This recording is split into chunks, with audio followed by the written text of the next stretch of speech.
ফুডাপ্পি ও আমাদের নারায়ণগঞ্জের দুইজন ফুড ব্লগারের ভিডিও দেখে মুড়িটা আমি খেতে গিয়েছিলাম। যেহেতু নবাবপুরে আমার মাঝে মধ্যে যাওয়া পরে, তাই এই মুড়িটা ট্রাই করতে গিয়েছিলাম। বেশিরভাগই তো ফুড ব্লগিং যারা করে তারা বেশিরভাগ মানুষই খাবার মজা না হলেও বলে খাবারের টেস্ট অনেক ভালো হয়েছে।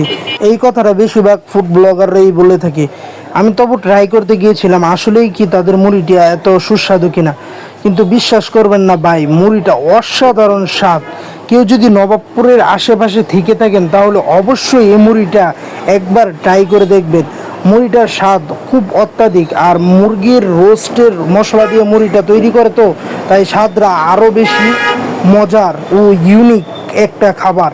নর্মাল মুড়ি থেকে শুরু করে ডিমের মুড়ি, কোয়েল পাখির মুড়ি, মুরগির রোস্টের মুড়ি, আস্ত মুরগির মুড়ি, হাঁসের মুড়ি, গিলা কলিজা ইত্যাদি মুড়ি এখানে পাওয়া যায়।